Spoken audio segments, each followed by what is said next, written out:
Assalamualaikum warahmatullahi wabarakatuh. Selamat pagi, siang, sore, malam, kapanpun Anda menyaksikan video ini. Mahasiswa Prodi Ekonomi Syariah semester 2 Stain Tumanggung. Hari ini akan saya terangkan mengenai sebuah konsep matematika ekonomi yang selanjutnya. Mohon maaf, saya baru saja bisa untuk memberikan materi.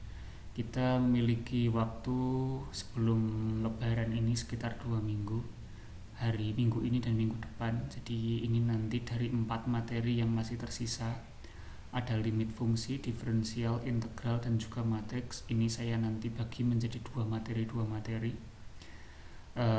Jadi minggu ini akan saya sharekan 2 materi, yaitu limit fungsi dan juga diferensial.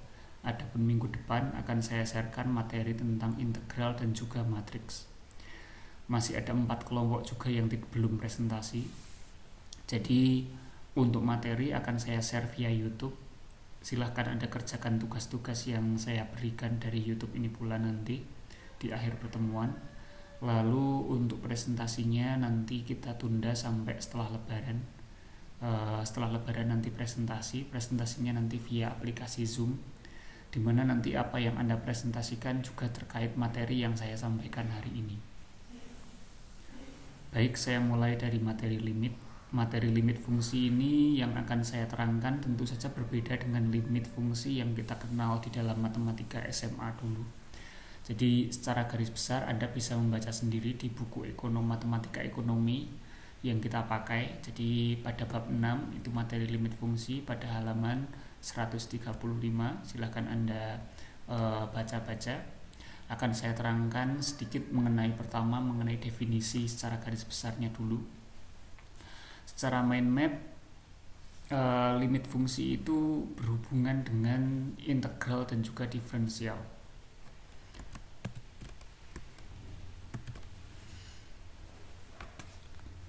Jadi kalau dalam sebuah mapnya, kalau kita berbicara fungsi,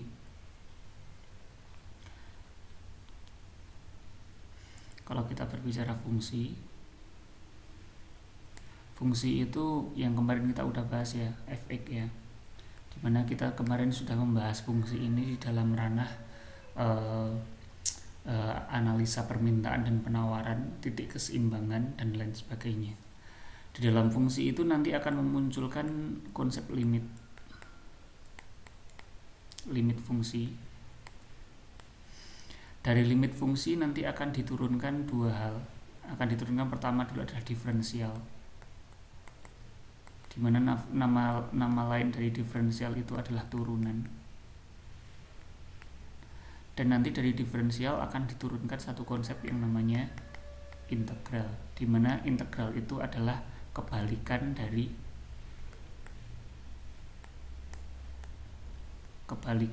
turunan itu sendiri. Jadi kalau turunan itu dia menurunkan sebuah fungsi pangkatnya, kalau diferensial itu dia menaikkan pangkatnya. Secara konseptual atau secara alur, fungsi, limit fungsi, diferensial, lalu integral. Lalu kalau kita lihat dari sisi definisinya, sebetulnya definisinya itu nyaris sama dengan definisi fungsi di dalam limit. Bedanya dia bukan menuju pada satu nilai tertentu. Jadi misalnya saya punya fungsi, ini langsung ke contoh saja untuk memberikan pengertian. Misal saya punya sebuah fungsi fx sama dengan 1 min 2x kuadrat. Jadi kalau saya punya fx sama dengan fx sama dengan 1 min 2x kuadrat, itu kan artinya nilai x itu akan dibawa ke 1 min 2x kuadrat.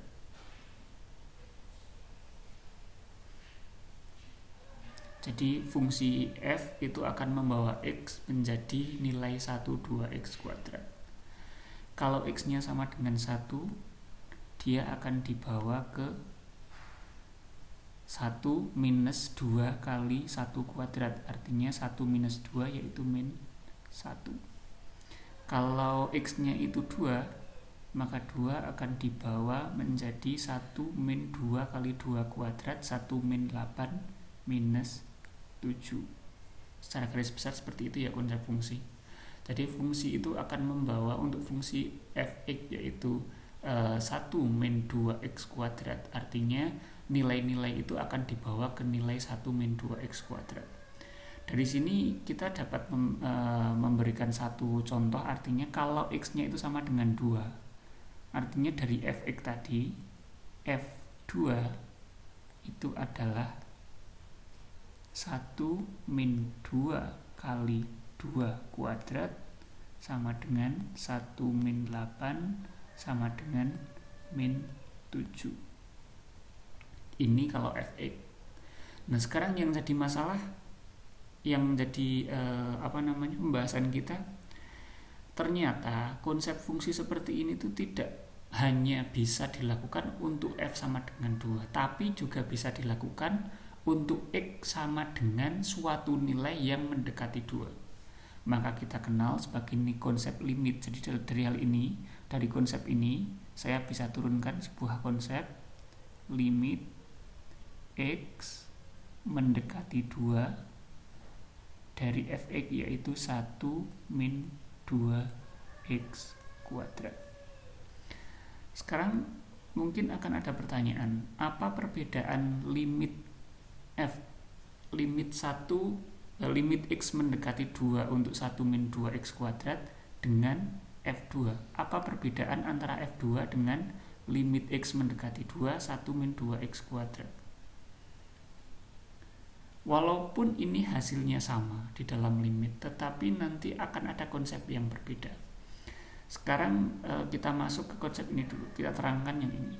Apa maksud dari limit x mendekati 2 1 min 2x kuadrat? Jadi limit x mendekati 2 1 min 2x kuadrat itu artinya itu sama dengan berapa? Artinya apa? Artinya fungsi dari 1 min 2x kuadrat ini, nilai x-nya itu nanti akan diganti dengan 2, tetapi bukan nilai 2-nya, tetapi nilai yang mendekati 2. Nilai yang mendekati 2 baik dari kanan maupun dari kiri. Kita tahu kalau kita buat garis bilangan, kalau ini adalah angka 2, maka angka yang di sini itu adalah angka 1, maka angka yang di sini adalah angka 3 kalau kita berbicara bilangan real. Dan nilai dari sini itu bisa mendekati 2. Nilai yang dari sini itu juga bisa mendekati 2. 1 mendekati 2 artinya semakin mendekati 2 1,1, 1,2 sampai yang paling dekat misalnya di sini kita anggap aja 1,99. 3 mendekati 2 sampai nilai yang paling dekat dengan 2 yaitu 2,01 misalnya. Ini diberikan yang paling gampang saja. Jadi limit x mendekati 2 1 min 2x kuadrat itu artinya nilai x-nya itu diganti dengan nilai-nilai ini. Nilai x-nya itu diganti dengan nilai 1,999 atau 2,0001. Artinya didekati dengan nilai yang mendekati 2, bukan dengan nilai 2-nya sendiri. Kita bisa masuk ke konsep yang tadi.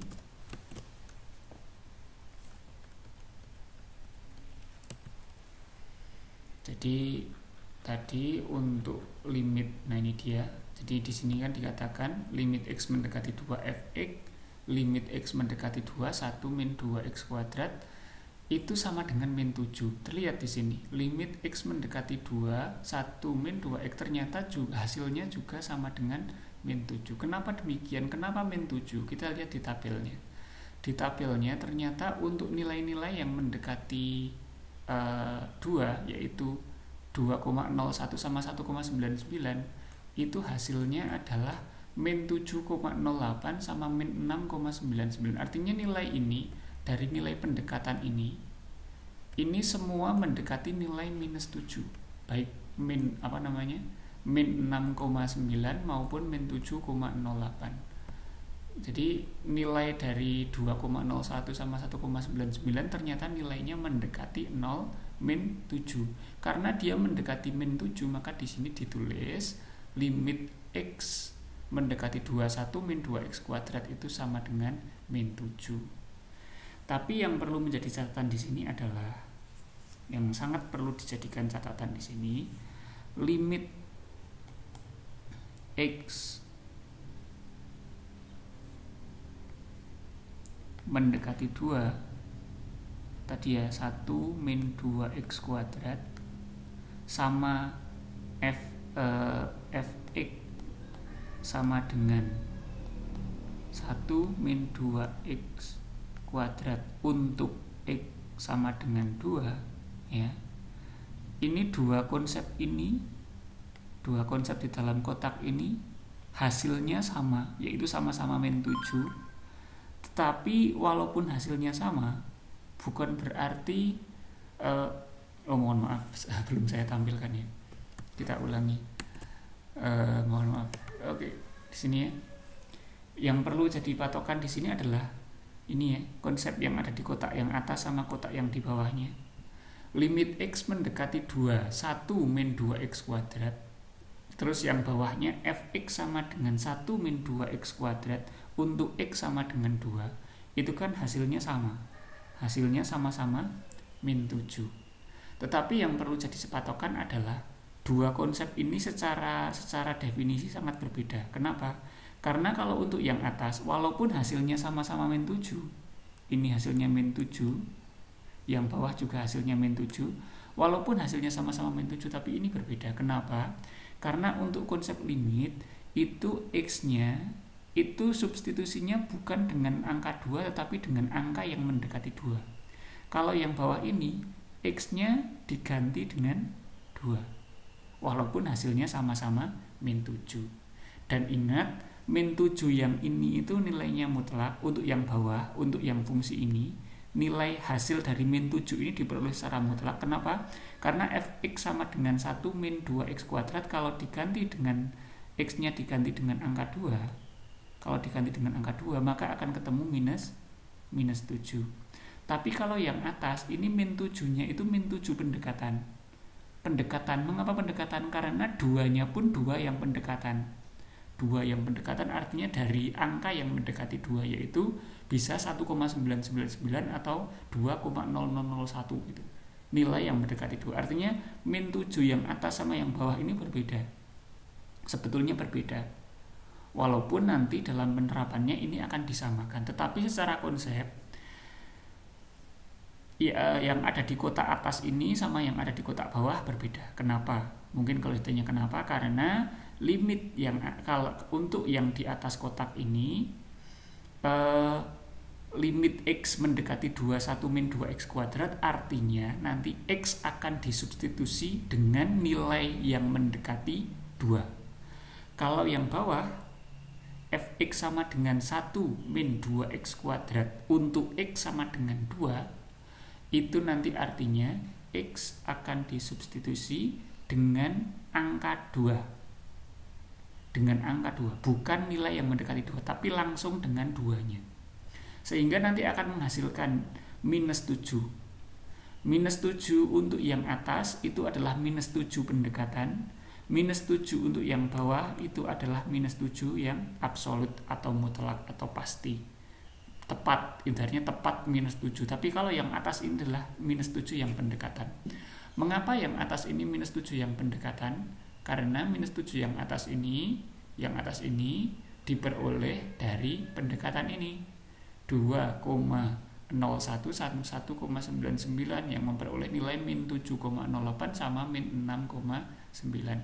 Dari angka-angka ini maka disimpulkan, berarti untuk angka 2 nanti akan berada di sekitar sini, yaitu di angka minus 7. Sehingga angka minus 7 yang ada pada limit adalah angka yang pendekatan.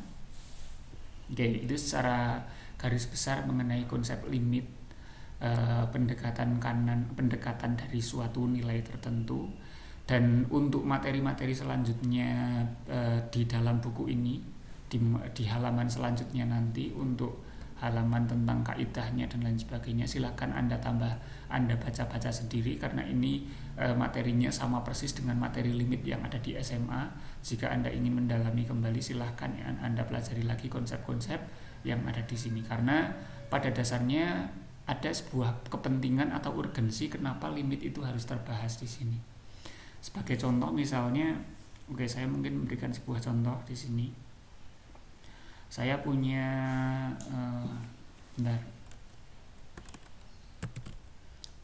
ini satu contoh yang bisa kita jadikan gambaran bagaimana konsep limit itu penting untuk kita pakai.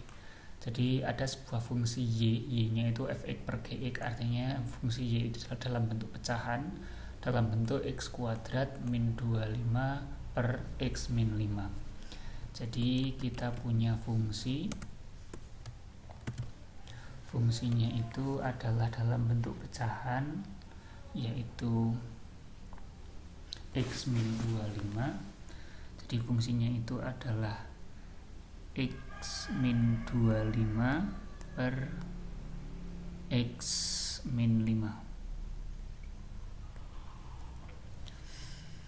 Bisa dilihat di sini fungsi ini misalnya kita faktorkan, itu sebetulnya ini sama aja dengan mengatakan x min 25 itu kan kalau kita faktorkan x plus 5 dan x min 5 per x min 5. Itu kalau kita faktorkan sama dengan seperti itu.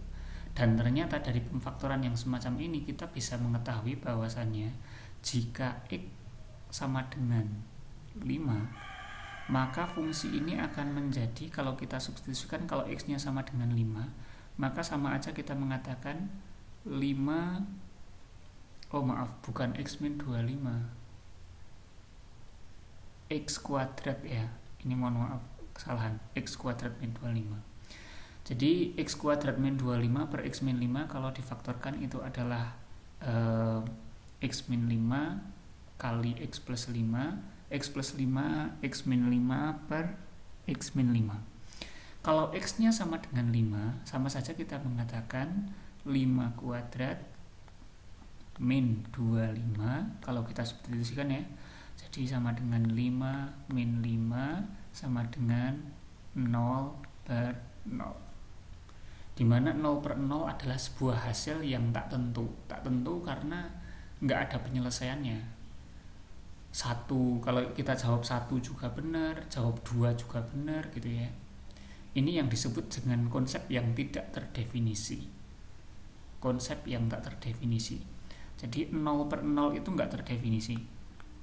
Kenapa? Karena kalau ini sama dengan 1 benar. Kenapa 1 benar? Karena 1 kali 0 hasilnya 0, artinya benar. Kalau 0 per 0 kita anggap 5, ini juga benar, karena apa? 5 kali 0 hasilnya 0, artinya benar juga. Jadi 0 per 0 adalah sebuah konsep yang tidak terdefinisi. Ada lagi konsep yang tidak terdefinisi adalah pembagian dengan 0. Misalnya 3 per 0, ini juga kita katakan infinity. Infinity itu tidak terhingga.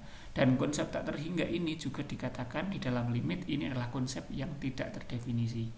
Ada lagi konsep nanti tak terhingga per tak terhingga. Ini juga adalah konsep yang tidak terdefinisi. Jadi kita memiliki beberapa konsep yang tidak terdefinisi, pembagian terhadap 0, pembagian 0 dengan 0, dan juga pembagian tak hingga dengan tak hingga. Ini adalah konsep yang tak terdefinisi. Kalau 0 per bilangan itu terdefinisi, misalnya 0 per 3, artinya tidak ada sesuatu dibagi 3 ya 0. Nah ini benar, kalau ini terdefinisi. Kalau ini benar, karena jawabannya hanya ini toh, 1, 0. Tapi kalau 3 konsep ini, 0 per 0, 3 per 0, dan juga tak terhingga per tak hingga, ini adalah konsep yang tidak terdefinisi. Artinya dari sini konsep tadi, dari fungsi yang tadi, fungsi x kuadrat min 25 per x min 5 untuk x sama dengan 5, ini hasilnya adalah konsep yang tidak terdefinisi karena 0 per 0. Tetapi kalau kita gunakan limit, ini berbeda. Mengapa kalau digunakan limit berbeda? Karena limit dari X mendekati 5 untuk X kuadrat min 25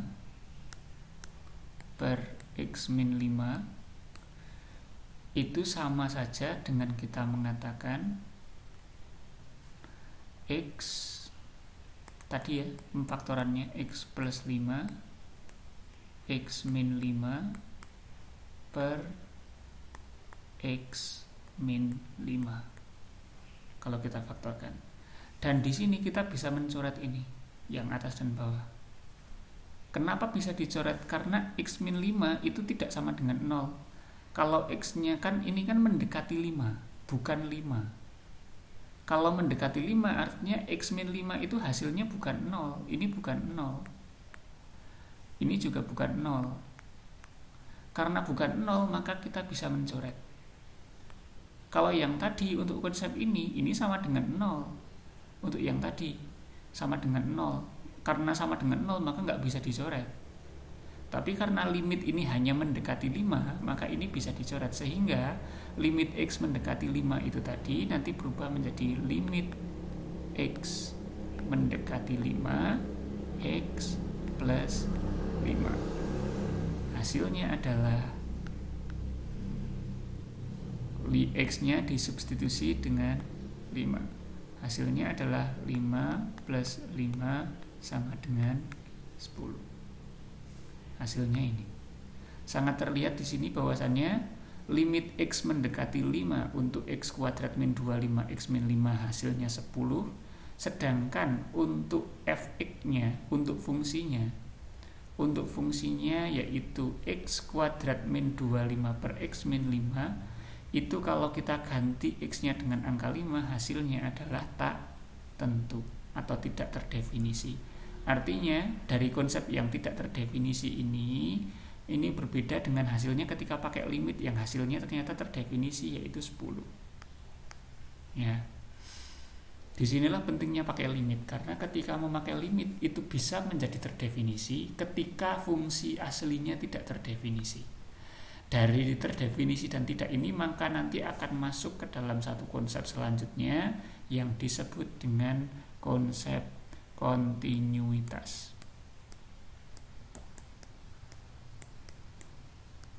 Dalam bahasa kita disebut dengan kesinambungan.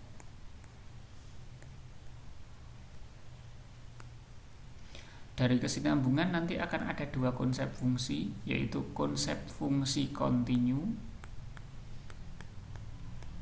dan fungsi yang diskontinu. Kontinu itu artinya sinambung, diskontinu itu artinya asinambung. Asinambung artinya tidak sinambung. Apa itu konsep sinambung dan asinambung? Kita kembali ke bukunya.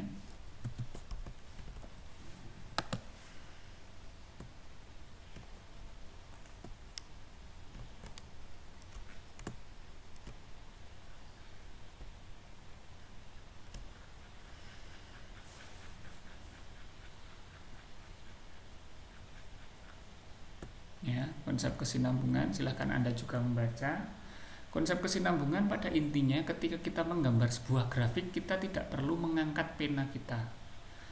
Jadi kalau kita contohnya di sini dilihat di sini, ini fungsi yang tidak sinambung karena terpotong di sini. Jadi kalau orang gambar ditarik gambar ke sini naik ke sini, itu kalau mau gambar yang satunya pulpennya harus diangkat baru kita ke sini. Nah, dikatakan ini fungsi yang tidak sinambung seperti ini. Ini contoh fungsi yang tidak sinambung adalah fx sama dengan 9 per x min 3 kuadrat, di mana ini tidak sinambung pada x sama dengan 3. Pada x sama dengan 3 di sini, ini fungsinya tidak sinambung. Tidak sinambung karena nggak nyambung gitu loh, nggak nyambung, ada keterputusan di sini. Karena terputus inilah maka dikatakan fungsi ini nggak sinambung. Contoh yang lain, nah ini dia, ini juga tidak sinambung pada x sama dengan 0. Pada X sama dengan 0 fungsinya terputus karena ketika orang gambar ke sini sampai ke angka 0 itu untuk menggambar selanjutnya pulpennya harus diangkat lalu kembali ke sini. Nah, sehingga dikatakan fungsinya ini enggak sinambung. Fungsi apa ini? Fungsi 3/x. Fungsi 3/x itu ternyata tidak sinambung. Oke, terus selanjutnya contoh yang lain. Nah, ini dia fungsi yang tadi sepertinya hampir sama dengan yang tadi, yang x kuadrat min 25, tapi bedanya ini 5-nya diganti 2, lalu 25-nya diganti 4. Ini fungsi ini kalau digambar, ini fungsinya mirip dengan fungsi x plus 5. Fungsi fx yaitu x plus 5. Ini gambarnya seperti ini, tapi bedanya di sini ada buletan kecil. Yang ini kosong, buletan kosong. Buletan kosong ini artinya apa? Dia tidak sinambung pada x sama dengan 2. Pada x sama dengan 2, ini nanti buletannya ini kosong. Artinya apa? Gambarnya ini nggak bisa tidak bisa full. Jadi dia terputus di sini. Kalau saya boleh gambarkan seperti ini. Jadi contohnya itu adalah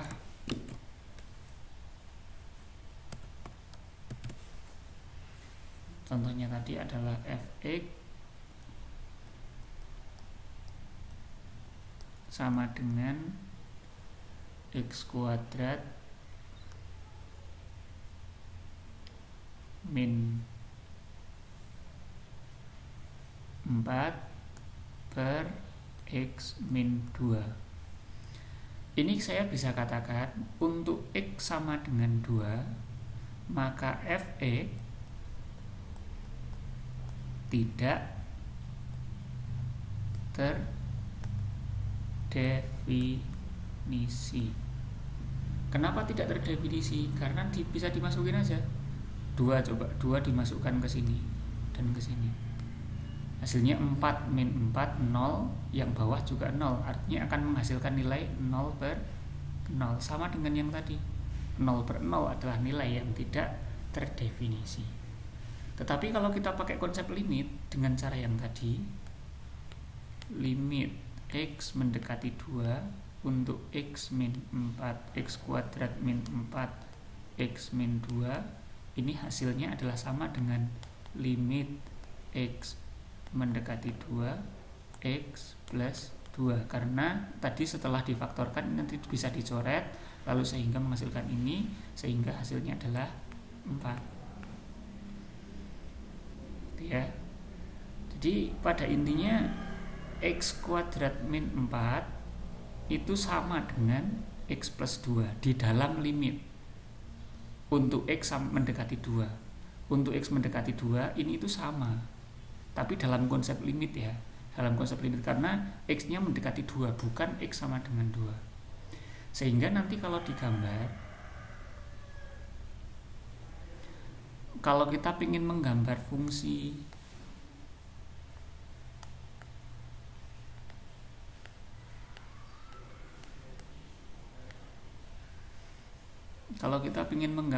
tadi, itu nanti gambarnya gini, lalu pas di sini terputus, pas di angka 2-nya itu terputus. Anggap aja 2-nya di sini. Nah, pas di sininya terputus, dia ada patahan, nggak nyambung. Nah, nggak nyambungnya ini kenapa? Karena ada satu titik di mana ini garisnya itu nggak nyambung, yaitu di angka 2. Nah, inilah yang disebut sebagai grafik dari x kuadrat min 4 per x min 2. Kalau yang nyambung semua artinya gini, lalu grafiknya lurus terus, nyambung terus, nggak ada bolongnya sama sekali di sini, artinya rapat semuanya di atas sampai bawah. Ini adalah grafik dari x plus 2. Kalau ini adalah grafik dari x kuadrat min 4 per x min 2. Gitu ya. Jadi ada bedanya antara x plus 2 dan x kuadrat min 4 per x min 2. Tetapi kalau dalam konsep limit, x kuadrat min 4 per x min 2 sama x plus 2 ini konsep yang sama, sehingga hasilnya adalah 4. Oke, itu gambaran mengenai kesinambungan, sehingga nanti akan dihasilkan syarat dari sebuah kesinambungan, dan nanti kita juga akan mendapatkan fungsi mengapa kita harus mempelajari limit di dalam ekonomi. Jadi ini intinya, ini kesimpulannya ya, kesimpulan dari apa yang kita bahas dari awal tadi. Mengetahui konsep limit itu salah satu fungsinya adalah untuk menganalisa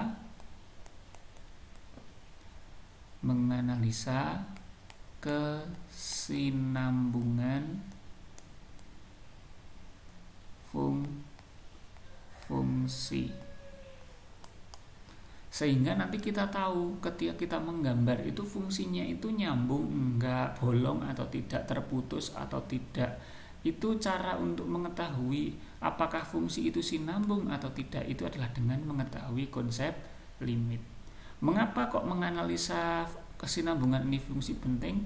Agar apa ya? Agar bisa menggambar dengan baik, agar analisanya bagus. Jadi analisa fungsinya itu bagus. Bagus artinya apa? Kalau ada ketidaksinambungan, yang digambar tidak kesinambungan. Kalau sinambung ya sinambung. Kalau fungsinya patah ya digambar patah. Kalau nyambung terus ya nyambung terus gitu. Nah, kenapa ini kok penting untuk dibahas kapan dia nyambung, kapan enggak? Karena di dalam ekonomi itu nanti kita akan dituntut untuk bagaimana memberikan ilustrasi dari sebuah fungsi. Apakah fungsi itu nyambung atau tidak? Itu penting sekali. Karena apa? Karena nanti memang yang namanya ekonomi, apalagi matematika ekonomi, itu sangat penting dalam analisa fungsi. Kemarin saja Anda sudah membahas mengenai fungsi linier yang lurus-lurus terus mencari titik keseimbangan antara permintaan sama penawaran. Lalu ada fungsi yang tidak linier, dari fungsi kuadrat, sehingga kita harus tahu gambarnya melengkung kemana dan lain sebagainya. Dan nanti dari limit ini nanti kita tahu fungsinya itu sinambung atau enggak, full sinambung atau enggak, atau kalau misalnya enggak sinambung, itu enggak sinambung di titik mana. Nah itu penting, sehingga nanti ketika kita menggambar sebuah fungsi itu nanti sempurna. Kalau enggak sinambung, yang digambar tidak sinambung, dan seterusnya. Nah sekarang nanti dari sini akan memunculkan sebuah konsep syarat dari suatu fungsi dikatakan sinambung atau tidak. Bisa dibaca sendiri nanti di sini ada syarat ketika fungsi dikatakan sinambung dan fungsi dikatakan tidak sinambung.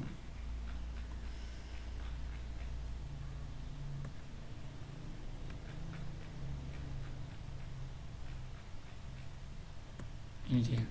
Ini silahkan Anda capture, Anda ingat-ingat. Jadi sebuah fungsi f(x) dikatakan sinambung pada x sama dengan a itu jika fa-nya terdefinisi, limit f(x) untuk x mendekati a juga terdefinisi, lalu hasil dari limit f(x) mendekati a sama dengan fa ini sama. Ini sama dengan hasil fungsinya. Artinya kita bisa katakan fungsinya ada, limitnya ada, terdefinisi. Lebih lanjut, nilai dari fungsi dan nilai dari limitnya adalah sama. Ini syarat dari fungsi yang sinambung di A. Langsung kita ke contoh untuk mempermudah. Tadi ya, saya gambarkan fungsi yang tadi untuk memberikan gambaran saja. Misalnya saya punya fungsi f(x), saya pakai yang tadi aja, f(x) sama dengan x plus 5. f(x) plus 5, pertanyaan kita adalah apakah untuk x sama dengan 5 f(x) sinambung ya, atau kontinu? Ini pertanyaannya. Apakah untuk f(x) yaitu x plus f(x) nya sama dengan x plus 5, untuk x sama dengan 5 apakah f(x) sinambung? Jawabannya, kita lihat syarat-syaratnya. Syaratnya yang pertama tadi. Yang pertama, f5 harus terdefinisi. Karena fx sama dengan x plus 5, maka f5 adalah fx-nya adalah x plus 5, maka f5 adalah 5 plus 5 sama dengan 10. Berarti syarat pertama terpenuhi. Syarat kedua limitnya. Limit x mendekati 5 x plus 5.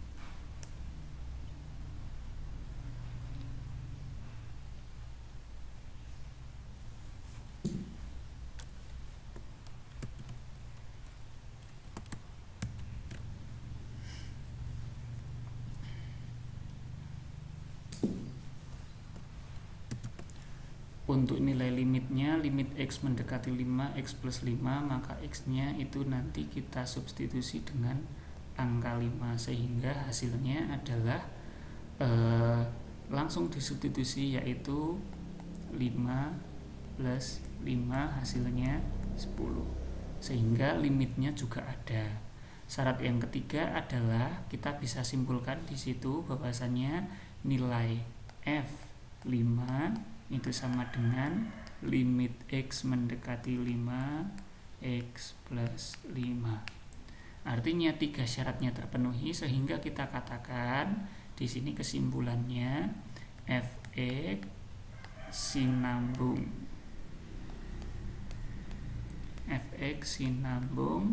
di x sama dengan 5. Jadi kesimpulannya adalah sinambung di x sama dengan 5. Artinya apa?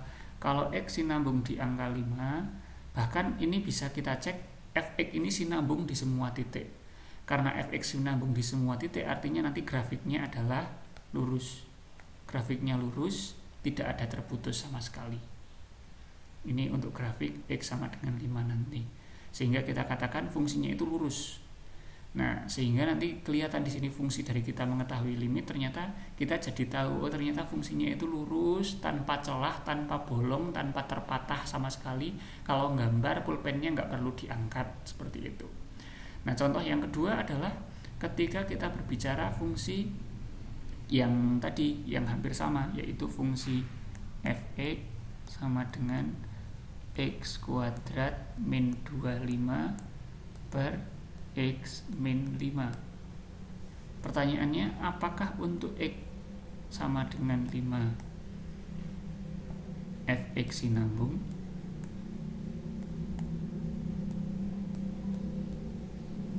Ini pertanyaannya. Kita analisa satu persatu. Yang pertama, kita lihat nilai fa-nya, f5. Terlihat f5 sudah sangat kelihatan, tadi juga sudah dicontohkan. Kalau F5 maka hasilnya adalah nanti akan ketemu nilai 0 per 0. Dalam hal ini berarti tidak terdefinisi, ya, tidak terdefinisi. Adapun nilai syarat yang kedua, yaitu limitnya, limit x mendekati 5 untuk x kuadrat min 25 per x min 5, itu nanti karena setelah difaktorkan itu sama dengan x plus 5 dan x min 5 per x min 5, sehingga ini bisa dicoret. Kenapa bisa dicoret? Alasannya tadi udah tahu ya, karena ini nilainya tidak sama dengan 0. Karena ini bukan sama dengan 5 tapi hanya mendekati 5. Sehingga ini nilainya tidak sama dengan 0. Sehingga karena tidak sama dengan 0 maka ini bisa dicoret, sehingga ketemu ini sama dengan limit x mendekati 5 x plus 5, sehingga hasilnya 10. Sehingga syarat yang kedua terpenuhi. Tapi bisa dilihat syarat ketiga tidak terpenuhi. Kenapa? Karena limit x mendekati 5 fx itu tidak sama dengan f5. Sehingga syarat ketiga tidak terpenuhi, syarat kedua terpenuhi, syarat pertama tidak terpenuhi. Ini tidak, ini terpenuhi, untuk ini tidak terpenuhi yang ketiga. Sehingga karena hanya satu syarat yang terpenuhi, intinya ada syarat yang tidak terpenuhi, maka kita katakan kesimpulannya fx sama dengan X min X kuadrat min 25 per X min 5 tidak sinambung di X sama dengan 5. Di X sama dengan 5 fungsi ini tidak sinambung, sehingga kalau nanti kita gambar itu nanti akan seperti ini. Ini pada angka 5 nanti dia akan terpotong, ada bolongnya, sehingga kalau ulang gambar itu pakai pulpen gini, pulpennya harus diangkat dulu baru dilanjutkan. Ya, itu disebut sebagai fungsi nggak sinambung, sehingga kita gambarnya jadi sempurna. Ini kalau nggak paham tentang kesinambungan, ini nanti gambarnya tetap lurus sama halnya tadi, tapi karena kita tahu ini nggak sinambung di angka 5, maka grafiknya seperti ini. Ada bolongnya di tengah, ada patahannya, ada sesuatu yang tidak bisa dilewati garis seperti itu. Oke, itulah tentang fungsi sinambung dan fungsi tidak sinambung.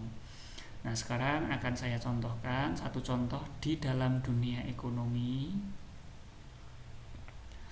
Oke, tentang penggunaan fungsi sinambung dan tidak sinambung ini.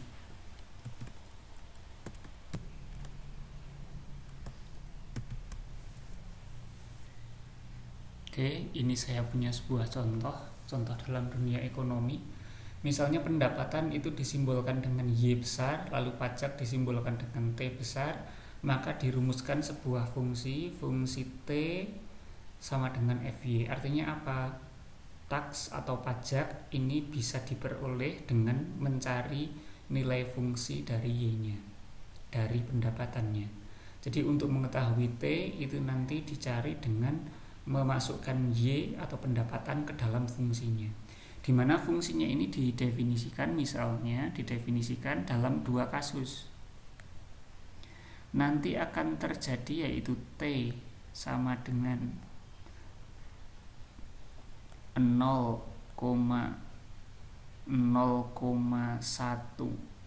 misalnya 0,1 Y, atau T sama dengan 0,2 Y, misalnya seperti ini. Ini fungsi didefinisikan dua fungsi ini ketika 0,1 Y ini kan artinya pajaknya adalah 0,1, kan berarti 10% dari pendapatan. T sama dengan 0,2 Y artinya pajaknya 20%. Misalnya 10% ini terjadi untuk nilai Y atau nilai pendapatan itu untuk Y kurang dari 10 juta misalnya. Lalu untuk T yang bawahnya ini terjadi ketika Y lebih besar atau sama dengan 10 juta. Nah, di sini kita diminta untuk menggambar grafiknya. Dan sebelum menggambar kita harus ngecek dulu ini terjadi ketidaksambungan atau tidak gitu. Jadi perlu dicek ini sinambung atau tidak dulu. Dan karena ini batasnya itu adalah angka 10, juta, maka kita cek untuk nilai Y sama dengan 10 juta itu sinambung atau tidak. Kita cek sekarang.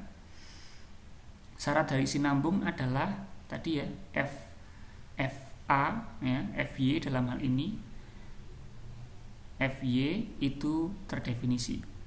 Untuk Y sama dengan 10 terdefinisi. F sama dengan 10 itu berarti karena F-nya 10 juta maka kita pakai, karena ini kan lebih besar sama dengan Y-nya lebih besar sama dengan. Artinya ketika F sama dengan 10 kita pakai T-nya adalah 0,2 Y. Berarti F10 itu adalah 0,2 kali 10 juta. Dalam hal ini akan ketemu 2 juta. Ya, akan ketemu pajaknya adalah 2 juta atau 20%-nya. Lalu artinya syarat yang pertama terpenuhi, yaitu FA-nya atau F10 terdefinisi.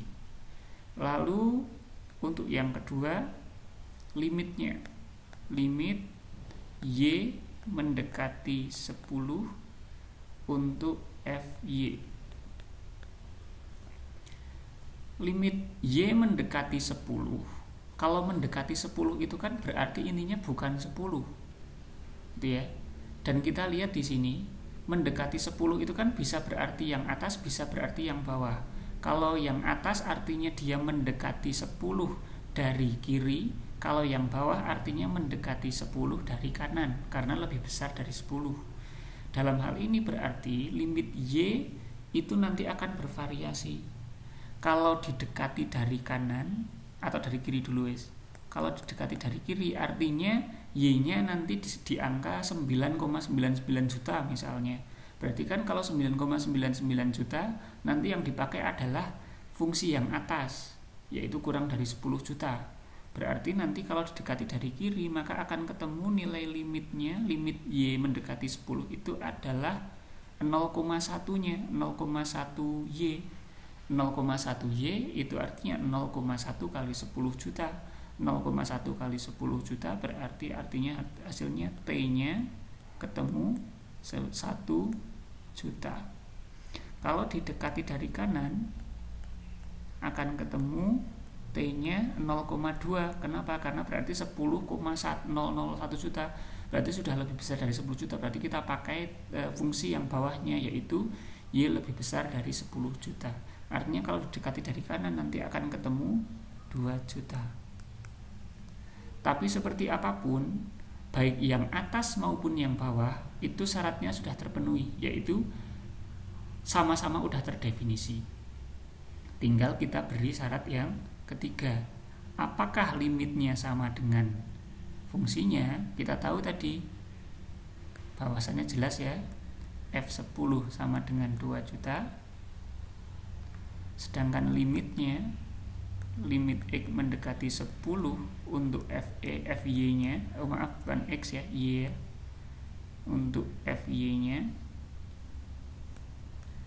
itu bisa 2 juta, tapi juga bisa 1 juta. Artinya apa?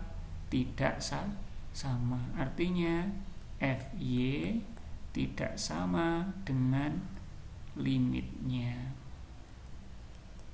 Limit Y mendekati 10 untuk FY. Maaf, ini bukan FY ya, ini F10. Artinya F10 tidak sama dengan limit Y mendekati 10 FY. Artinya syarat ketiga tidak terpenuhi. Kalau syarat ketiga tidak terpenuhi, berarti kita simpulkan fungsi FY tidak sinambung di Y sama dengan 10. Ya, jadi untuk kondisi tadi, kondisi fungsi ini, yaitu fungsi di mana untuk pajaknya T, pendapatannya Y, didefinisikan T 0,2 Y dan 0,1 Y, di mana 0,1 Y terjadi ketika pendapatannya kurang dari 10 juta, 0,2 Y terjadi ketika pendapatannya lebih besar dari 10 juta, lebih besar atau sama dengan 10 juta. Maka kita katakan, karena ini adalah batasnya ya, berarti kan batasnya ada pada 10. Artinya dia setelah dicek dengan 3 syarat, ternyata dia tidak kontinu, tidak sinambung di Y sama dengan 10. Berarti nanti grafiknya pasti akan terjadi patahan, pasti akan nggak nyambung pada angka 10 juta. Nanti kalau digambar Anda bisa cek sendiri, bisa bikin sendiri. Jadi kan ini kan ada batas 0, ini misalnya 5 juta, ini 10 juta, 15 juta, 20 juta, ini adalah Y-nya.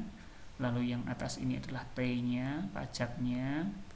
Maka kita bisa gambar nanti kalau pendapatannya kurang dari 10 juta, berarti sampai sini, itu nanti grafiknya pakai 0,1. Jadi nanti grafiknya pakai 0,1. Misalnya 0,1 itu berarti misalnya seperti ini. Ini hanya permisalan saja. 0,1 misalnya seperti ini. Ini nanti akan terjadi patahan di sini. Kenapa terjadi patahan? Karena ketika sudah masuk ke ke nilai yang ada setelah 10 juta nih, itu nanti grafiknya akan beralih menjadi 0,2 gini ya, grafiknya akan menjadi 0,2, ini menjadi 0,1. jadi kemiringannya akan berbeda karena dibatasi oleh angka ini, oleh angka 10 juta, karena nggak sinambung. Jadi ibaratnya kalau orang gambar itu mulai dari sini, itu kalau mau lanjut dia harus mengangkat pulpennya terus baru ke sini. Grafik yang sebelum 10 juta ini adalah grafik dari T sama dengan 0,1 Y. Adapun grafik yang ini adalah T sama dengan 0,2 Y.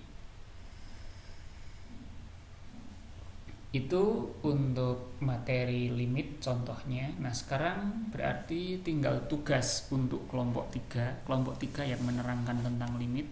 Silakan Anda jelaskan mengenai contoh soal yang ada pada halaman 151. Contohnya nyaris sama, cuman ini cuma angkanya aja yang berbeda, masih sama tentang pajak dan juga pendapatan. Tapi di sini angkanya adalah 0,1, 0,15, 0,25 terjadi untuk pendapatan antara 0 sampai 3 juta, 3 sampai 6 juta, dan di atas 6 juta. Berarti nanti Anda harus ngecek untuk batas-batasnya ini. Di angka 3, ini kan 3 menjadi batas di sini, berarti di angka 3 nanti sinambung atau enggak, dan di angka 6 nanti sinambung atau enggak. Dicek dengan konsep limitnya. Setelah itu baru Anda jelaskan mengapa gambar ini diperoleh, bagaimana perolehan gambar ini. Sekalian Anda gambar nanti ya untuk kelompok 3. Nanti kelompok 3 silahkan membuat presentasi untuk ini. Presentasinya silahkan Anda buat dengan video apa, itu terserah Anda. Yang jelas nanti diterangkan lewat Zoom. Kalau saran saya seperti ini, Anda silahkan membuat video menggunakan kamera HP, lalu Anda menjelaskan tentang soal ini di selembar kertas. Anda rekam sebagai penjelasan presentasi Anda dengan kelompok 3 ini ya. Kelompok 3 silakan menjelaskan soal ini di kertas atau di papan tulis atau dimanapun, lalu direkam. Lalu setelah direkam, videonya diupload di YouTube Anda, nanti linknya di-share ke saya. Setelah linknya di-share, baru nanti saya akan bertanya lewat aplikasi Zoom. Adapun untuk presentasinya nanti kita akan lakukan setelah Lebaran. Silakan untuk kelompok 3 membuat presentasi untuk ini. Adapun untuk kelompok yang lain, kelompok 1, 2, 3, 4, 5, 6, semua kelompok silahkan kerjakan ini. Silahkan kerjakan lagi yang ini. Kerjakan lagi yang ini artinya apa? Kerjakan ini itu artinya silahkan Anda cek apakah fungsi ini sinambung di angka 3, di Y sama dengan 3, dan Y sama dengan 6. Cek, buktikan bahwasannya fungsi ini sinambung atau tidak sinambung di angka 3 dan angka 6. Itu soalnya bagi kelompok 1 sampai 6. Jadi soalnya adalah dari soal yang ada di halaman 151, silahkan Anda cek apakah fungsi dari T ini sinambung atau tidak di titik Y sama dengan 3 dan Y sama dengan 6. Berarti ngeceknya 2 kali. Kalau contoh yang saya berikan barusan tadi itu hanya 1, di Y sama dengan 10. Tapi di sini Anda ngecek 2 kali. Untuk Y sama dengan 3 dan Y sama dengan 6, silahkan cek itu sinambung atau tidak. Khusus untuk kelompok 3, selain mengerjakan, dibuat juga video presentasinya. Silahkan dibuat, direkam, diupload di YouTube, lalu share ke saya. Nanti setelah di-share ke saya, setelah Lebaran nanti Anda presentasi, saya tanyai terkait video yang Anda buat lewat aplikasi Zoom. Saya kira itu untuk materi limit. Nanti kita lanjutkan untuk materi diferensial. Kurang lebihnya mohon maaf. Assalamualaikum warahmatullahi wabarakatuh.